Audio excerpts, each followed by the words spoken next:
तो इससे पहले के लेक्चर्स में हमने माइक्रो इकोनॉमिक्स किसे कहते हैं वो देखा था। उससे पहले हमने इकोनॉमिक्स किसे कहते हैं वो देखा था, उसके डेफिनेशंस वगैरह हमने लिए थे। फिर उसके बाद माइक्रो इकोनॉमिक्स और मैक्रो इकोनॉमिक्स, इनमें आपस में क्या डिफरेंट है इसके बारे में भी हमने देखा था। इसके पहले लेक्चर में, लास्ट लेक्चर में, हमने माइक्रो इकोनॉमिक्स क्या है वो देखा था। उसके बाद में माइक्रो इकोनॉमिक्स के जो रूल्स है वो कैसे डिसाइड होते हैं, माइक्रो इकोनॉमिक्स को साइंस कहना चाहिए या नहीं कहना चाहिए, उसके लिए हमने ये देखा था कि उसके जो कुछ कंटेंट्स होते हैं उसमें कुछ रूल्स होते हैं, साथ साथ उसमें कुछ अजम्पशंस होते हैं, और उसके जो अजम्पशंस है, उसके जो रूल्स है, उसकी जो थ्योरी है, हम उसको वेरीफाइड कर सकते हैं वो सही है या गलत है। उसी के साथ साथ हम फ्यूचर का प्लानिंग कर सकते हैं, क्यों तो साइंस ये कहता है कि जिस चीज़ की आप फ्यूचर की प्लानिंग कर सकते हैं उसे आप साइंस कह सकते हैं। तो ये सब जो चीज़ें हैं हमने लास्ट लेक्चर में देखी थी।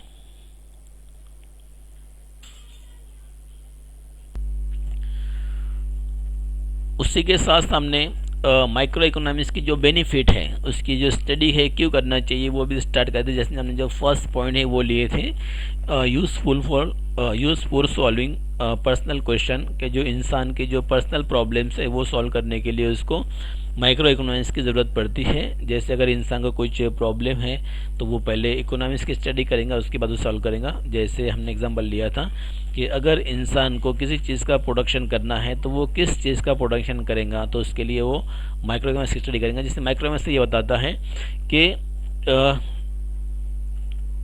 एक इंसान की प्रोडक्शन, एक इंसान का जो पेमेंट है वो कितना है, उसमें से वो कितनी बचत करता है, उसमें से वो कितना खर्च करता है, उसे क्या चीज़ें पसंद है, वो क्या नहीं पसंद है, ये सब जो चीज़ें हैं वो माइक्रो इकोनॉमिक्स में आती है।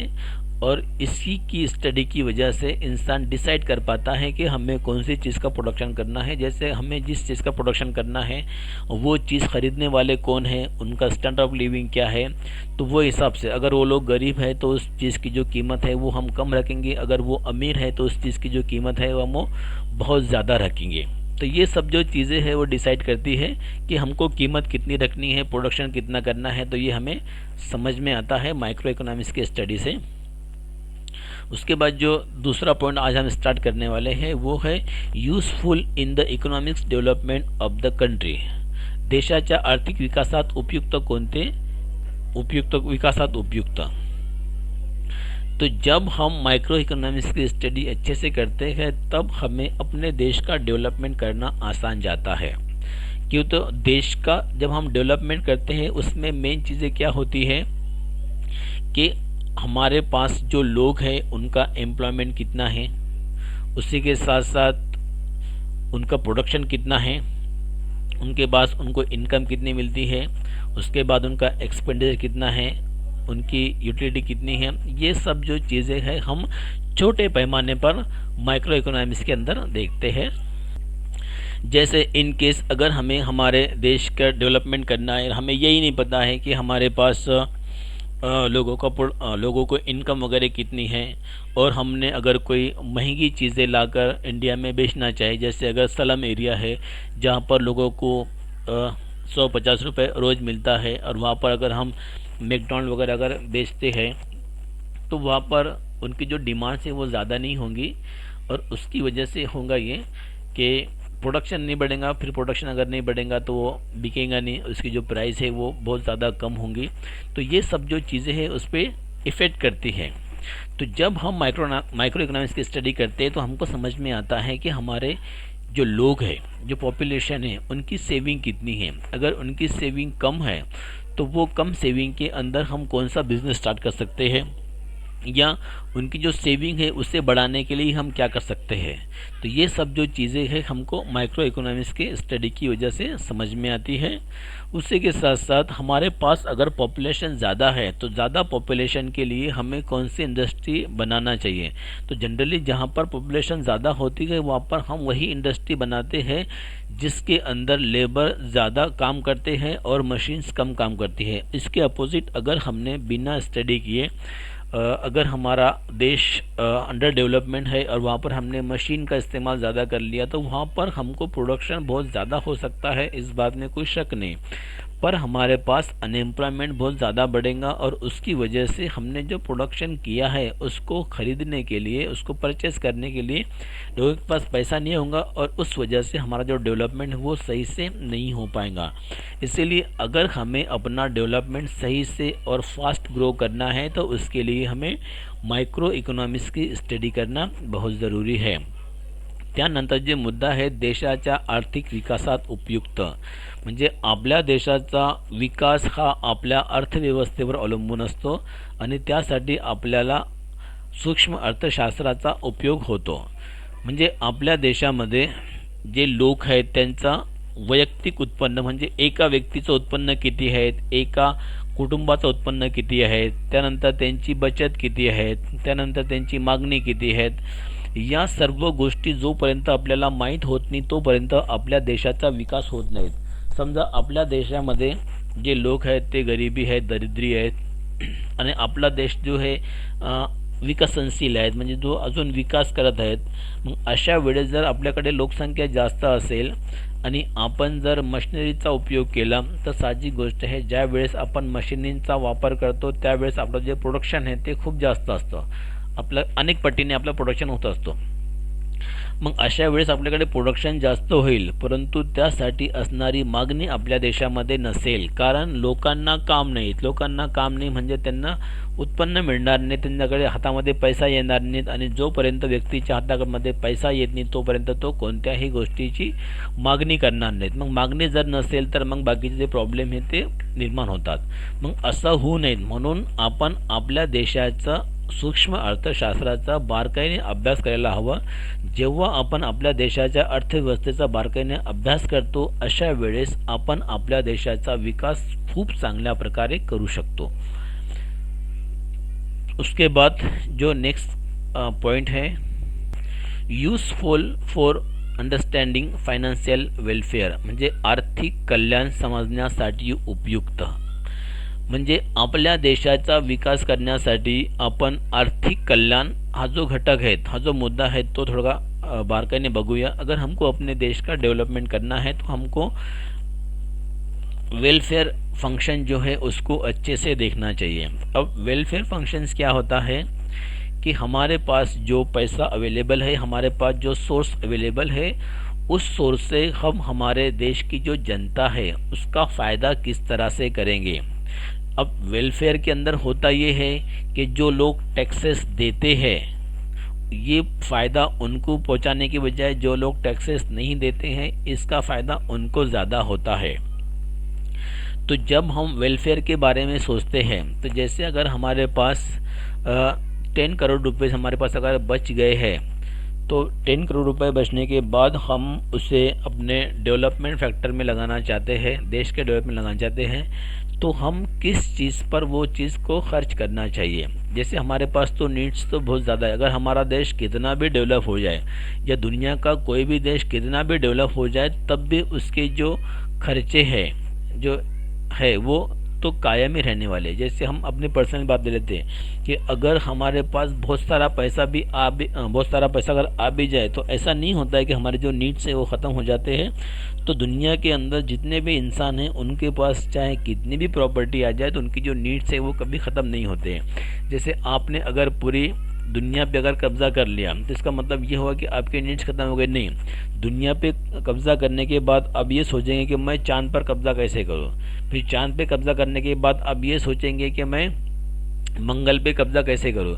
तो इस तरह के इंसान की जो ख्वाहिशात है ये कभी ख़त्म नहीं होती और ये बढ़ते ही रहती है।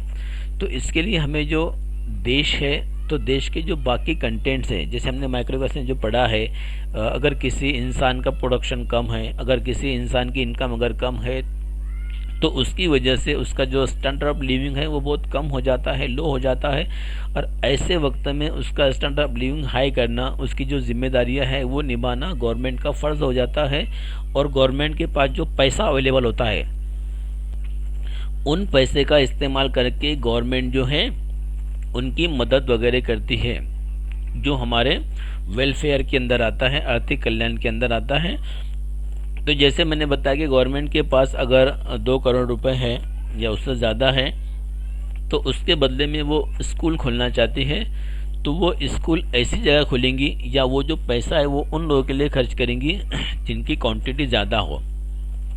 जैसे गवर्नमेंट ने अगर एक स्कूल खोलना डिसाइड किया है और वो स्कूल अगर वो अमीर लोगों के लिए खोलता है, तो ज़्यादा पैसों में छोटी स्कूल बनेगी जिसके अंदर आपको डेकोरेट वगैरह बहुत ज़्यादा करना पड़ता है। उसके अलावा उतने पैसों के अंदर अगर वो मनपा की छोटी मोटी स्कूल अगर खोलना चाहते हैं तो उसमें ज़्यादा से ज़्यादा स्कूल बनेगी और उसमें ज़्यादा से ज़्यादा बच्चे पढ़ पाएंगे। मतलब गवर्नमेंट के पास जो पैसा है वो पैसा वो ऐसी जगह पे खर्च करना ज़्यादा पसंद करती है जहाँ पर लोगों को ज़्यादा से ज़्यादा फ़ायदा हो। तो कहाँ पर खर्च करना चाहिए और कहाँ पर खर्च नहीं करना चाहिए, ये उन्हें माइक्रो इकोनॉमिक्स की स्टडी से पता चलता है। कि तो माइक्रो इकोनॉमिक्स जो है एक पर्सन की स्टडी करती है, एक फैमिली की स्टडी करती है, एक फर्म की स्टडी करती है। और छोटे पैमाने स्टडी करने की वजह से क्या होता है, उनकी जो प्रॉब्लम्स हैं वो समझ में आसानी से आती है और हम उसको सॉल्व कर सकते हैं, है ना। जैसे अगर हमको बीमारी है तो बीमारी हम जो पहले जो मिक्स डॉक्टर है जिसको हम एमबीबीएस वगैरह कह सकते हैं, उनके पास जाकर उनको दिखाते हैं कि हमारी इस तरह से प्रॉब्लम है, वो उसको सॉल्व करने की कोशिश करते हैं पर वो सॉल्व नहीं होती है। तो फिर ऐसे वक्त में वो हमको एक्सपर्ट के पास भेज देते हैं कि आप जो है डेंटल के पास जाओ, उसके बाद आप एमडी के पास जाओ, उसके बाद आप आई सर्जन के पास जाओ, उसके बाद आप लेग सर्जन के पास जाओ। ये जो एक्सपर्ट लोग हैं उनके पास दे जाते हैं और ये लोगों की स्टडी जो है उस सब्जेक्ट में बिल्कुल बारीकी से होती है और वो अपनी प्रॉब्लम को आसानी से पकड़कर उसे सॉल्व कर देते हैं। ये क्यों हुआ, क्योंकि उन्होंने उस चीज़ की स्टडी बिल्कुल बारीकी से की थी, इसके लिए वो उन्हें समझ में आसानी से आ गया। तर त्याचप्रमाणे पुढचा जे मुद्दा आहे तो आहे आर्थिक कल्याण समजण्यासाठी उपयुक्त।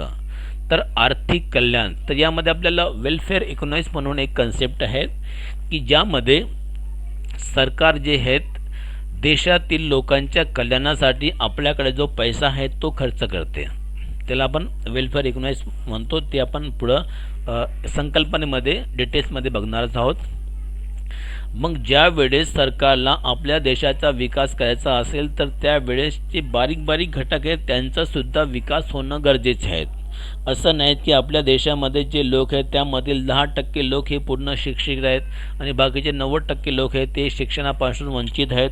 तर अशा वेळेस आपल्या देशाचा विकास आपल्याला हव्या असणाऱ्या गतीनुसार होणार नाहीत। त्यासाठी आपल्याला जे बारीक बारीक गोष्टी आहेत त्यांच्याकडे लक्ष द्यावे लागेल आणि त्याचा चांगल्या प्रकारे अभ्यास करावा लागेल, जेणेकरून आपल्या समोर नको त्या समस्या निर्माण होणार नाहीत। या ठिकाणी होतं काय की सूक्ष्म अर्थशास्त्र जे होय जो एका व्यक्तीचा बारकाईने अभ्यास करतो। मग ज्या वेळेस तो त्या व्यक्तीचा बारकाईने अभ्यास करतो त्यावेळेस समस्या कोणत्या ते त्याला समजते। अर्थशास्त्र एका कुटुंबाचा अभ्यास करतो, मग त्या कुटुंबातील समस्या कोणत्या आहेत ते त्याला कळतात। अर्थशास्त्र सूक्ष्म अर्थशास्त्र एखाद्या छोट्या इंडस्ट्रीचा अभ्यास करतो, मग छोट्या इंडस्ट्री समस्या कोणत्या आहेत, तर मग या सर्व ज्या समस्या आहेत ते मायक्रो इकॉनॉमिक्स चांगल्या प्रकारे अभ्यास करतो आणि ज्या वेळेस देश त्याचा उपयोग करतो तर त्यावेळेस त्याला कळतं की आपल्याकडे जी संपत्ती आहेत, आपल्याकडे जो पैसा आहे तो नेमका कोणत्या ठिकाणी वापर करायचा, कोणत्या ठिकाणी लावायचा। जेव्हा त्याला ह्या गोष्टी समजतात तेव्हा विकास होणं सहज शक्य असतं। नाहीतर आपल्याकडे जो पैसा आहे आपण नको त्या ठिकाणी लावला तर त्यामुळे जे आउटपुट आहे ते जास्त मिळणार नाहीत। त्यासाठी आपण एक साधा उदाहरण घेऊया की समजा सरकारकडे जर 10 करोड रुपये असेल आणि त्या 10 करोड रुपयामध्ये त्याला शाळा बांधायची आहेत, मग सरकार विचार करेल की या पैशामध्ये आपण जी शाळा उभारणार आहोत ती कोणती आहे। मग ती इंग्लिश मीडियम असेल, उर्दू मीडियम असेल, हिंदी मीडियम असेल, त्यामध्ये पुन्हा प्रकार आहेत, स्टँडर्ड आहेत, लो आहेत, म्हणजे मनपा शाळा वगैरे असतात त्याप्रमाणे। जर त्याने विचार केला की आपण जर इंटरनॅशनल लेवलची शाळा काढली तर त्यामध्ये काही थोडक्या विद्यार्थ्यांना प्रवेश मिळेल आणि त्यांना शिकायला मिळेल त्या पैशामध्ये। त्यावेळेस जर त्याने विचार केला की या पैशाच्या साहाय्याने आपण छोटी शाळा उघडायची आणि अनेक उघडायचे, तर त्यामुळे काय होईल की जे मनपा शाळा वगैरे असतात त्यासाठी येणारा खर्च हा कमी असतो इंटरनॅशनल शाळेच्या तुलनेत। आणि ज्या पैशामध्ये इंटरनॅशनल शाळेमध्ये जर 100 लोक शिकणार असतील, 100 विद्यार्थी शिकणार असेल, तर त्यावेळेस छोट्या शाळेमध्ये 1000 किंवा 2000 विद्यार्थी सहजपणे शिकू शकतात. मग सरकार विचार करते की ज्यामध्ये खर्च केल्यानंतर जास्तीत जास्त लोकांना त्याचा फायदा कसा होईल, हा जो क्षेत्र आहे तो क्षेत्र ते निवडतात आणि त्यामध्ये ते खर्च करतात. मग कोणत्या क्षेत्राची निवड करायची हे त्याला सूक्ष्म अर्थशास्त्र चांगल्या प्रकारे समजून सांगू शकतो, हे आपल्याला या ठिकाणी समजलेलं आहे. उसके बाद जो नेक्स्ट पॉइंट है, useful for government industry. Government industry बनाने के लिए भी हमको माइक्रो इकोनॉमिक्स की ज़रूरत पड़ती है. जैसे गवर्नमेंट जो है बहुत सारी इंडस्ट्री चलाती है. जो इंडस्ट्री जो हमारे पास है वो प्राइवेट सेक्टर में भी है और गवर्नमेंट सेक्टर में भी है. अब गवर्नमेंट ने कौन सी इंडस्ट्री को स्टार्ट करना चाहिए, इसके लिए वो माइक्रो इकोनॉमिक्स की स्टडी करते हैं. कि तो माइक्रो इकोनॉमिक्स समझ में आता है कि लोगों की प्रॉब्लम्स क्या है. जैसे कुछ चीज़ें ऐसे होती हैं जिनकी कीमत बहुत ज़्यादा होती है और ऐसी चीज़ों का प्रोडक्शन अगर प्राइवेट कंपनियां करती है तो ऐसे वक्त में उनकी जो प्राइस है वो ज़्यादा होने वाली है, क्योंकि जिस चीज़ की डिमांड ज़्यादा होती है उस चीज़ की जो प्राइस है वो भी ज़्यादा होती है. और ऐसे वक्त में जो गरीब लोग हैं वो इस चीज़ को ख़रीद नहीं पाते हैं. तो ऐसे वक्त में माइक्रो इकोनॉमिक्स गवर्नमेंट को ये बताता है कि आप उस चीज़ की फैक्ट्री डालो जिसकी डिमांड मार्केट में ज़्यादा है और वो गरीबों की ज़रूरत की चीज़ है. तो ऐसे वक्त में गवर्नमेंट जो है ऐसे इंडस्ट्री ढूंढता है और उसको इस्टेब्लिश करता है और उसका प्रोडक्शन करता है, ताकि जो गरीब लोग हैं उनको एक लिमिट प्राइस के अंदर वो चीज़ अवेलेबल की जा सके. त्यानंतर जे मुद्दा आहेत त्यामध्ये आहेत की सरकारला कोणते उद्योग स्थापन करायचे आणि कोणते उद्योग स्थापन करू नयेत याविषयीची माहिती जी आहे ते सूक्ष्म अर्थशास्त्र देत असते. म्हणजे गव्हर्नमेंट जे आहेत आपले उद्योग चालवते. आपल्या देशामध्ये काही उद्योग हे सरकारी आहेत आणि काही उद्योग हे खाजगी आहेत. मग नेमके सरकारी उद्योग कोणत्या ठिकाणी स्थापन करायचे आणि त्यामध्ये कोणत्या वस्तूचे उत्पादन करायचे हे सरकार सूक्ष्म अर्थशास्त्राचा अभ्यास करून ठरवते. कारण सरकारने जर सूक्ष्म अर्थशास्त्र अभ्यास न करता जर ठरवलं तर अशा वेळेस काय होईल की ज्या वस्तूचे जे उत्पादन करणार आहेत त्यामुळे सर्व लोकांना फायदा होणार नाही. उदाहरणार्थ काही वस्तू अशा असतात की ज्यांची मागणी बाजारामध्ये खूप जास्त असते आणि मागणीचा नियम आहे की ज्या वस्तूंची मागणी ही जास्त असेल अशा वस्तूंची किमतीसुद्धा जास्त असेल आणि प्रोडक्शनवरती कंट्रोल करू शकतात. मग अशा वेळेस जे गरीब जनता आहेत त्यांना ती गोष्ट खरेदी करणे शक्य होणार नाहीत आणि जरी खरेदी केली तर त्यासाठी त्यांना खूप मोठी किंमत मोजावी लागेल आणि ते अजून जास्त दरिद्री गरिबी होतील. मग अशा वेळेस सरकार त्या वस्तूंचं उत्पादन स्वतः करते आणि गरिबांना ते कमीत कमी किमतीमध्ये देते. त्यामुळे होतं काय की जे गरीब लोक आहेत त्यांना ती वस्तू सहज मिळू शकते. मग कोणत्या वस्तूचे उत्पादन करायचे आणि कोणत्या वस्तूचे उत्पादन करू नये याविषयीची जी माहिती आहे ती त्यांना सरकारला समजते. त्याचप्रमाणे वस्तूच्या जी किमती आहेत त्या किमती किती ठेवायच्या हे सुद्धा गव्हर्नमेंटला या गोष्टीमधून समजते. उदाहरणार्थ समजा एखादे औषध वगैरे असेल आणि त्या औषधाची किंमत जर आपण 1000 रुपये ठेवली आणि ते जर जीवनावश्यक असेल तर अशा वेळेस गरीब लोकांना ते सहज मिळणार नाहीत. म्हणून सरकार त्याची किंमत ठरवून देते. आणि कदाचित कधीकधी असं होतं की काही वस्तूंच्या उत्पादनासाठी येणारा खर्च हा जास्त असतो, त्यामुळे त्याची किंमत ही खूप जास्त असते. उदाहरणार्थ गॅस वगैरे असेल तर त्यासाठी येणारा जो खर्च आहे तो जास्त असतो आणि त्याची किंमत किती जरी कमी केली तरी ती गरिबांना परवडणार नसते. अशा वेळेस काय होतं की सरकार जे आहे त्या वस्तूच्या खरेदीसाठी काहीतरी सबसिडी देते. उदाहरणार्थ गॅसची जर किंमत 1000 रुपये आहे, मग अशा वेळेस जे श्रीमंत लोक आहेत अशा लोकांना 1000 रुपयामध्ये गॅस गव्हर्नमेंट विकते आणि जे गरीब लोक आहेत अशा लोकांना 700 मध्ये गॅस देते आणि बाकी जे 300 रुपये आहेत ते गव्हर्नमेंट स्वतः भरते. मग हे गव्हर्नमेंटला कशामुळे कळलं तर हे कळलं गव्हर्नमेंटला त्याच्या सूक्ष्म अध्यापनामुळे, सूक्ष्म अभ्यासामुळे की लोकांकडे पैसा नसतो आणि त्यासाठी आपण कोणता उपाय करायला हवा. उसके बाद जो नेक्स्ट पॉइंट है वो है यूज़फुल फॉर प्राइवेट इंडस्ट्री. जो प्राइवेट इंडस्ट्री है उसके लिए भी सूक्ष्म अर्थशास्त्र माइक्रो इकोनॉमिक्स की स्टडी करना ज़रूरी है, क्योंकि इंडस्ट्री जब भी किसी चीज़ का प्रोडक्शन करती है तो पहले ये देखती है कि हम वो किन लोगों को बेचने वाले हैं। जैसे उनको जो खरीदी करने वाले लोग हैं वो अगर सलम है, बहुत ज़्यादा गरीब है, तो ऐसे वक्त में वो बहुत ज़्यादा कॉस्टली चीज़ का अगर प्रोडक्शन करते हैं तो ऐसे वक्त में उन्हें बहुत ज़्यादा लॉस हो सकता है, क्यों तो उस चीज़ को कोई परचेस नहीं करेगा। तो इसके लिए जो प्राइवेट कंपनियां हैं पहले वहाँ जाकर वहाँ का सर्वे करती है, वहाँ के जो लोग हैं उनका रहन सहन कैसा है, उनकी इनकम कितनी है, उनकी ज़रूरत क्या है, वो हिसाब से उनकी पूरी स्टडी लेती है, उनकी स्टडी करती है। उसका जो भी डाटा है वो कलेक्ट किया जाता है, उस डाटे को एनालाइज किया जाता है, उसके बाद डिसाइड करते हैं कि हमें किस चीज़ का प्रोडक्शन करना है। जैसे इनकेस अगर उन्हें डिटर्जेंट पाउडर का प्रोडक्शन करना है और अगर वो डिटर्जेंट पाउडर उन्होंने बहुत ज़्यादा महंगा लगा दिया और वहाँ पर जो लोग रहते हैं वो सलम के लोग हैं, गरीब लोग हैं, तो ऐसे वक्त में वहाँ पर उनकी चीज़ों की जो डिमांड है वो बहुत कम होने वाली है। और जब डिमांड कम होंगी तो उसकी वजह से उनको बहुत ज़्यादा लॉस होगा और उन्हें वो कंपनी बंद करना पड़ेगी। तो वो कंपनी स्टार्ट करने से पहले ही वहाँ का जो एरिया है उसकी स्टडी कर लेते हैं, उसके बाद वो अपनी कंपनी वहाँ पर ओपन करते हैं। उसके अपोजिट अगर वो जहाँ पर अपनी चीज़ों को बेचने वाले हैं वो अगर हाई क्वालिटी के लोग हैं तो ऐसी जगह पर वो बिल्कुल लो क्वालिटी की चीज़ का प्रोडक्शन नहीं करेंगे। उसकी वजह से होगा ये कि जो अमीर लोग हैं उस चीज़ की डिमांड नहीं करेंगे। तो जो प्राइवेट्स कंपनियां हैं जो वो इस्टेब्लिश होने से पहले माइक्रो इकोनॉमिक्स की स्टडी करके वहाँ का जो मार्केट है, वहाँ के जो लोग हैं उनकी अच्छे से स्टडी करती है, उसके बाद क्या प्रोडक्शन करना है उसे डिसाईड करती है। त्यानंतर जे महत्त्वाचा मुद्दा आहे तो आहेत खाजगी उद्योगांना उपयुक्त। म्हणजे खाजगी उद्योग असतात ते जेव्हा एखाद्या वस्तूचं उत्पादन करणारा कारखाना त्या ठिकाणी उभारतात त्यावेळेस ते त्या एरियाचा अतिसूक्ष्म अभ्यास करतात। डायरेक्ट येऊन ते दवाखाना उद्योग उभारत नाहीत, तर त्याचा ते पहिले अभ्यास करतात।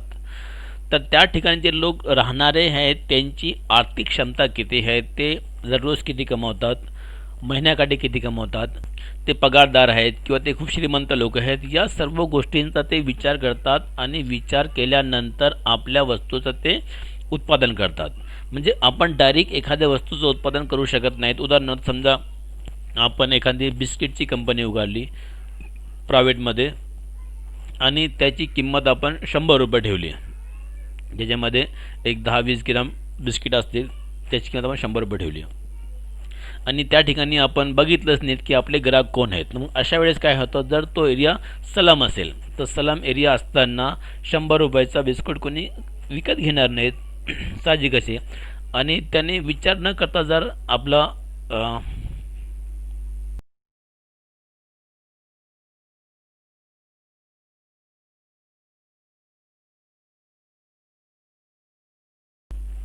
समजा त्याने विचार न करता जर तो उद्योग जर उभारला तर अशा वेळेस त्या एरियामध्ये राहणारे जे लोक आहेत ते 100 रुपयाचा बिस्किट कधीही खरेदी करणार नाहीत आणि अशा वेळेस त्याच्या वस्तूला मागणी होणार नाहीत, मग नुकसान होईल। मग अशा वेळेस होतो काय की तो पहिले त्या एरियाचा विचार करतो। त्या ठिकाणी जर गरीब लोक असेल तर तो स्वस्त म्हणजे पार्लेजीने कमीत कमी 2 रुपये किमतीचं बिस्किट आणलेलं आहेत आणि तो त्या ठिकाणी विकतो।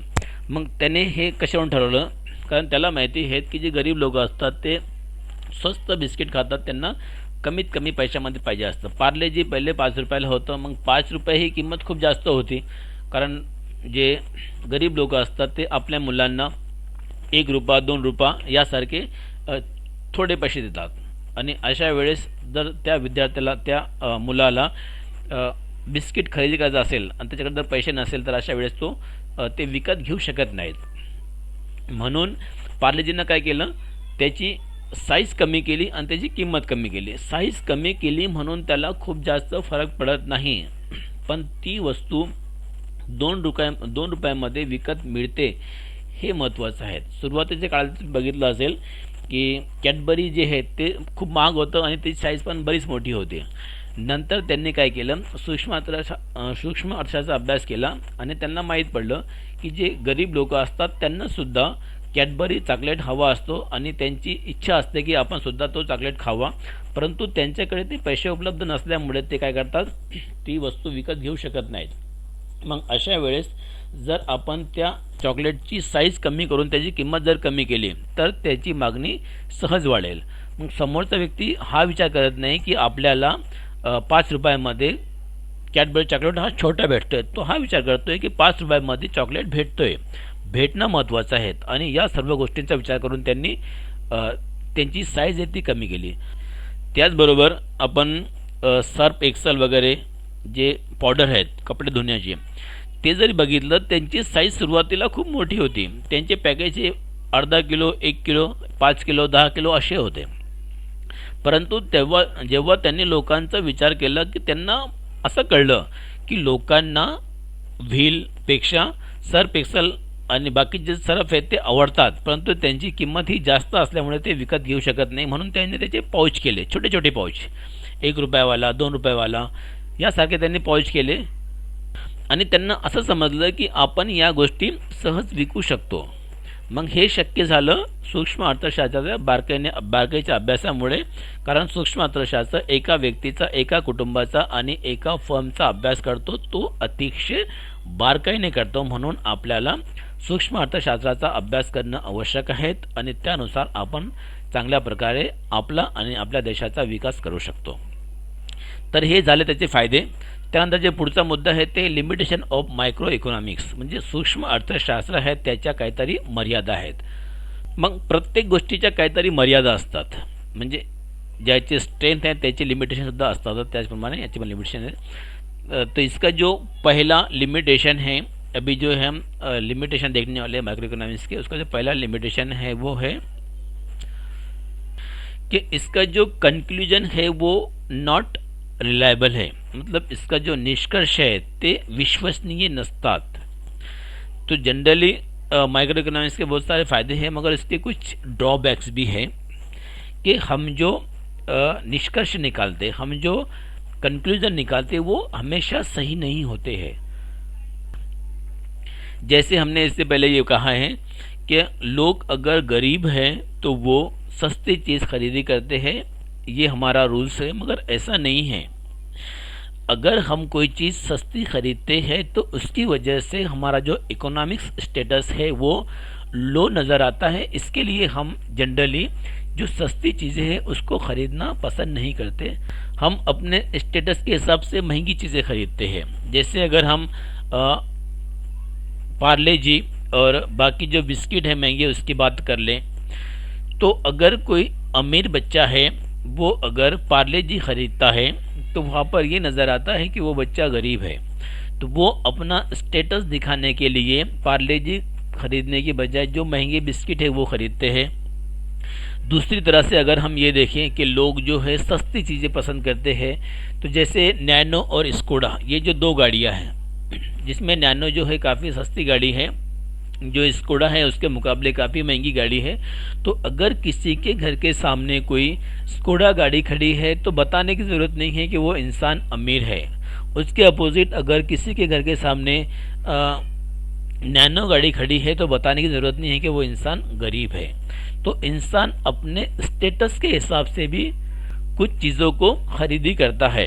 तो यहाँ पर जो कंक्लूज़न है कि इंसान किसी भी चीज़ की प्राइस कम होने के बाद उसकी जो डिमांड है वो बढ़ाता है और उसकी प्राइस बढ़ने के बाद उसकी जो डिमांड है वो कम करता है, वो यहाँ पर अवेलेबल नहीं होता है, वह ये यहाँ पर फिक्स नहीं होता है. क्योंकि स्कूडा की कीमत ज़्यादा होने के बावजूद भी उसकी जो डिमांड है वो ज़्यादा ही है, और नैनो की कीमत कम होने के बाद भी जो इसकी डिमांड है अमीर लोग बहुत कम करते हैं. तो इसके जो कंक्लूज़न है वो ज़्यादा रिलायबल नहीं होते हैं, ऐसा इसके ऊपर क्रिटिसाइज़ किया जाता है. तो इसके ऊपर जो दूसरा याच्यावर जे दुसरं क्रिटिसिझम केलं जातं, याच्यावर जे टीका केली जाते, तर त्या टीकेमधले पहिली जी टीका आहे ती आहे की याचे निष्कर्ष जे आहेत ते विश्वसनीय नसतात. कारण साधारणपणे आपण असं म्हणतो की ज्या वस्तूच्या किमती कमी होतात किंवा ज्या वस्तूंच्या किमती कमी असतात त्यांची मागणी ही जास्त असते, आणि ज्या वस्तूंच्या किमती जास्त असतात त्यांची मागणी ही कमी असते. परंतु सर्व ठिकाणी तसं होत नाहीत. उदाहरणार्थ जर एखादा श्रीमंताचा जर मुलगा असेल तर तो बिस्किट घेताना स्वस्त बिस्किट घेण्याऐवजी महाग बिस्किट घेईल, कारण तो त्याचा स्टेटसचा प्रश्न असतो. त्याचप्रमाणे एखादा व्यक्ती नॅनो गाडी घेण्याऐवजी तो थोडी महाग गाडी घेईल, कारण तो त्याचा स्टेटसचा प्रश्न असतो. त्याचप्रमाणे रॉंग अझम्पशन्स, तर जे अझम्पशन्स आहेत ते पूर्णपणे योग्य नसतात. अझम्पशन्स हे अजम्पशन जो है हमेशा सही नहीं होते हैं, अजम्पशन्स कभी कभी रॉंग भी होते हैं. तर त्याने जे अजम्पशन मांडलेले आहेत, गृहीतक मांडलेले आहेत, ते नेहमीच बरोबर असे नाही आहेत, ते कधी कधी चुकतात सुद्धा. उसके बाद नेक्स्ट जो पॉइंट है, wrong to imagine to whole economics. मतलब इसके जो निष्कर्ष निकलते हैं, इसके जो कंक्लूजन निकलते हैं, उसे हम पूरी इकोनॉमी पे नहीं लगा सकते कि तो इकोनॉमी के अंदर बहुत सारे लोग होते हैं, बहुत सारे पर्सनॅलिटी होती है, वो हिसाब से वो चेंज होती है. तर यामधून आपल्याला जे निष्कर्ष निघतात, आपण जे इमॅजिन करतो, तर ते इमॅजिन आपण पूर्ण देशाला किंवा पूर्ण अर्थव्यवस्थेला लागू करू शकत नाही, ते कमी किंवा जास्त होत असतात. उसके बाद जो नेक्स्ट पॉइंट है उसमें है individual and community factors are different. कोई भी चीज़ की जो डिमांड है वो कभी कभी इंडिविजुअल अगर इफ़ेक्ट करती है तो वो कम्युनिटी के हिसाब से इफ़ेक्ट नहीं करती है. जैसे अगर मुस्लिम का जो पहरावा है वो डिफरेंट होता है, जो नॉन मुस्लिम है, जो हिंदूज़ होते हैं उनका जो पहरावा है वो डिफरेंट होता है, तो ऐसे वक्त में अगर हमने सर्वे मुस्लिम एरिया का किया है तो वो उस पहरावे को पसंद नहीं करेंगे, उसे निगलेक्ट करेंगे, क्योंकि तो वो उनकी अपनी पर्सनल, उनकी अपनी वैयक्तिक राय है. तो किसी इंसान की पर्सनल राय को हम पूरे कम्युनिटी के ऊपर थोप नहीं सकते, क्योंकि तो वो पूरी कम्युनिटी की राय नहीं हो सकती है. कि तो हम जब माइक्रो स्टडी करते हैं, अगर माइक्रो इकोनॉमिक्स के अंदर जो हमको फैक्ट मिलते हैं, जो डेटा मिलता है, वो अगर रॉन्ग होता है तो उसका इफेक्ट जो है सारी कम्युनिटी पर पड़ता है. तो ये चीज़ गलत है. आपण जो डाटा घेतो तो डाटा वैयक्तिक असतो, आणि वैयक्तिक डाटा जो है तो संपूर्ण लोकांवर आपण थोपू शकत नाहीत. म्हणजे काही लोकांनी जर कोलगेटला पसंत नाही केलं आणि आपण जो सर्वे घेतलेला आहे तो त्या सर्व्यामध्ये जर जास्त लोक आपल्याला निगेटिव्ह मिळत असतील तर याचा अर्थ हे होत नाही की त्याला पसंत करणारे लोक नाहीच आहेत, कारण तो जो डेटा असतो तो थोडक्यात असतो आणि त्याला आपण मोठ्या लोकसंख्येवर लावतो, तर हे काही वेळेला चुकीचं होतं. म्हणून यासारख्या त्याच्यावर टीका केलेल्या आहेत. त्यानंतर पुढचा जे भाग आहे आपण ते नंतरच्या लेक्चरमध्ये बघू.